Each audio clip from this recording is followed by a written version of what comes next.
heard someone say they're a spiritual person. Connecting with the universe through meditations, manifestation, and astrology. Wearing crystals to get just the right energy. Cleansing themselves with chakra balancing and sage. Does that make any sense to you? Because if it does, we're about to have some words, because that made no sense to me. I always wondered what people were on about when they say that they're spiritual. Is that a religion? Is that a lifestyle? Is that an excuse?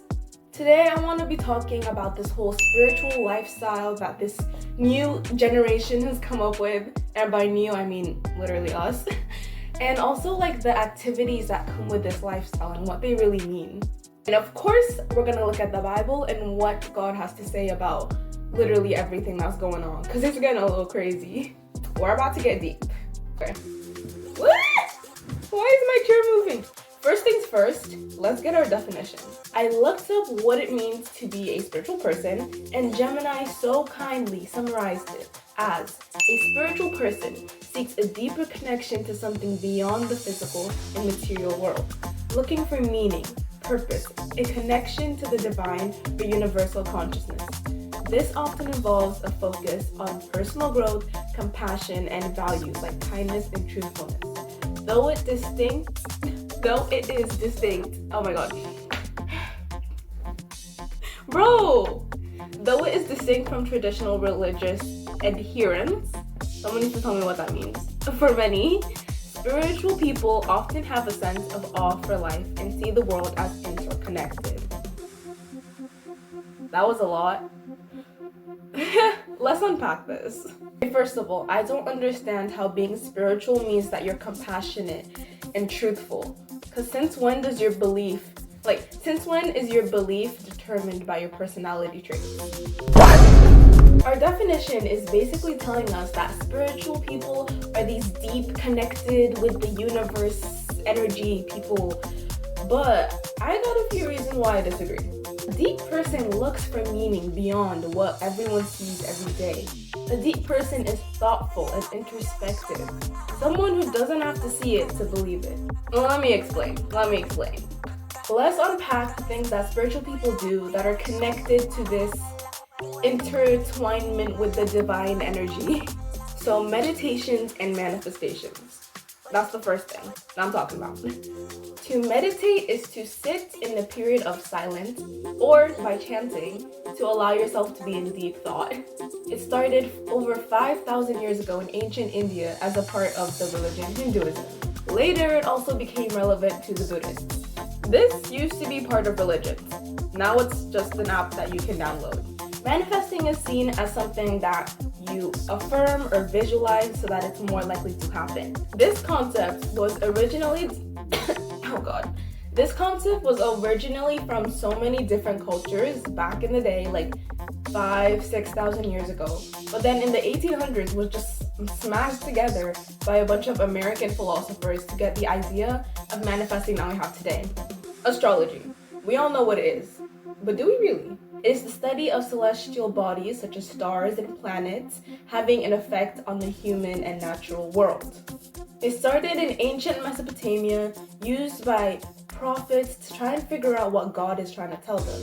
They used it in a way to interpret things that are happening, and if the gods were like okay with it, if they approved. Here's an interesting combo. Sage, originally used by the Native Americans to cleanse their environments. Christianity, we will anoint our houses with oil or with prayer so that we can see God's protection in the building, in that house, you know? Spiritual people have combined the concept of Native American saging and Christianity anointing their house in protection to make, I will sage my house to protect it. It's like, how do you combine two completely different things? Do you see the trend here? Tell me you see the trend here. Every spiritual activity is derived from a culture or religion. Being spiritual is just a diluted version of people's actual beliefs. So here's why I think that being spiritual is an excuse.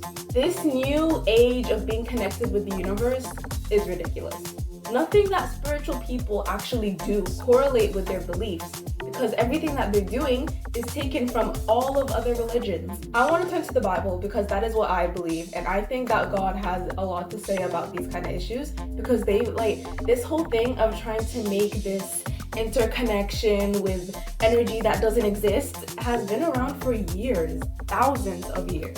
Deuteronomy 8 verses 10 to 12, it says, "Let no one be found among you who sacrifices their son or daughter in the fire, who practices divination or sorcery, interprets omens, engages in witchcraft, or casts spells, or who is a medium or spirits, or who consults with the dead.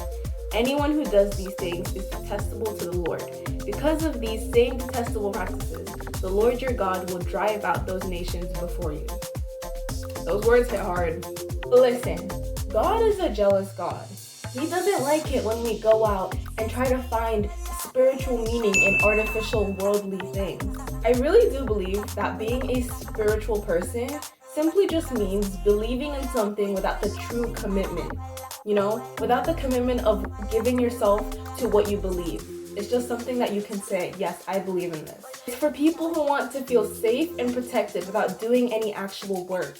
And that is not how life works, especially with God.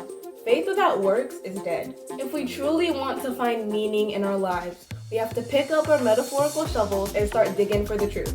No matter how much people try to argue, I feel like we all know deep down that there is no meaning in zodiac signs and in carrying around knockoff gems. But meditating, not with some app, but on the Lord. Anointing your house with prayer and oil, fasting and reading the word. Seeking God in His creation, not using His creation to determine your personality. That is what meaning is. That is where you're gonna find the true meaning in life. So that's my take on this modern wave of spiritual people. I don't consider myself a spiritual person. I consider myself a child of God, and that is the only label that I need. I am a C. I am a CH. I am a CHRSTINA. I certainly learned so much when I was making this video, and I hope that you did too. If you found this interesting, let me know your thoughts in the comments. I hope we can all start to find some real meaning in our lives with the Lord. Until then, I will be seeing you guys in the next video. Bye!